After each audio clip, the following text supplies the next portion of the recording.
निगमबोध घाट पर कब आपने सुना कि किसी पूर्व प्रधानमंत्री की अंत्येष्टि हुई है? हम कम बोले क्योंकि ऐसा मौका नहीं था।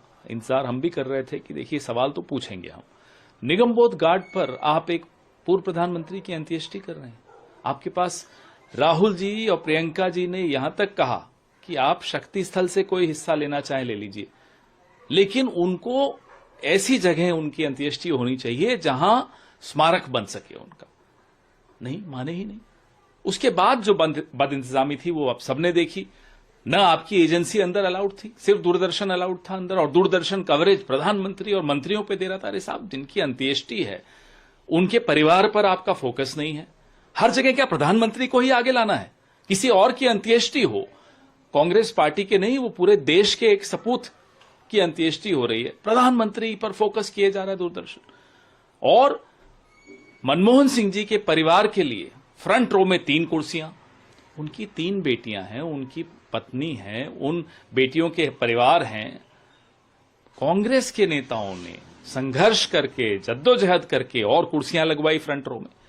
जो उनके ग्रैंडचिल्ड्रन थे, दोहित्रे थे, जिनको भाग लेना था अंत्येष्टि की पूरी क्रिया में, उनको ढूंढना पड़ रहा है क्योंकि इतनी बदइंतजामी।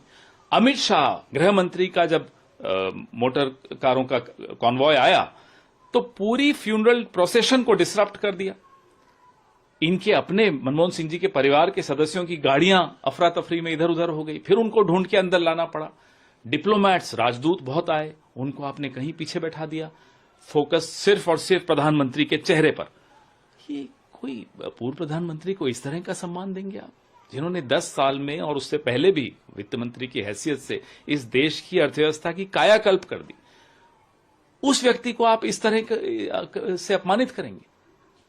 बहुत ही बदइंतजामी थी। जब राष्ट्रीय ध्वज मनमोहन सिंह जी की विधवा को सौंपने की प्रक्रिया चल रही थी, प्रधानमंत्री बैठे हैं वहां, खड़े नहीं होना क्यों? ये मैं तो अभी कई उदाहरण आपको दे रहा हूं, लेकिन इससे कहीं ज्यादा और आपको लोग उदाहरण बताएंगे कि किस तरह की बदइंतजामी थी। सर, लेकिन सरकार ने, पूरा डिफेंस मिनिस्ट्री ने बाकायदा इसके लिए इन्विटेशन तक दिए थे। वो तो प्रोटोकॉल है साहब, वो कोई एहसान तो चढ़ाया नहीं उन्होंने, प्रोटोकॉल है। कोई भी पूर्व प्रधानमंत्री की मृत्यु होगी तो ये सब करना ही होता है हर सरकार को, इसमें क्या एहसान चढ़ा दिया? लेकिन बात यह है, अब आपने हरदीप पुरी जी के लिए कहा कि अस्थि विसर्जन के वक्त परिवार के अलावा हम लोग कांग्रेस के नेता, देखिए फैमिली नीड्स स्पेस, वो भी ग्रीफ कर रहे हैं, वो भी मोर्निंग में है, उसमें भी हम जाकर आगे आगे बढ़ के राजनीति करें, अच्छा नहीं होता। फैमिली को अगर स्पेस दिया तो इसमें पुरी साहब को दिक्कत है। ये होती है ओछी राजनीति, ये होती है सस्ती राजनीति जो नड्डा और पुरी कर रहे हैं।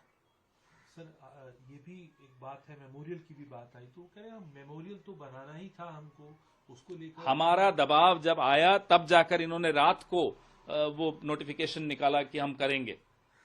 उससे पहले कोई कुछ नहीं था। यहां तक बात हुई कि साहब आप शक्ति स्थल से कुछ ले लीजिए जमीन, लेकिन इनको स्मारक वहीं होना चाहिए और अंत्येष्टि वहीं होनी चाहिए जहां स्मारक बनेगा। नहीं माने, क्यों नहीं माने? पूछिए इनसे।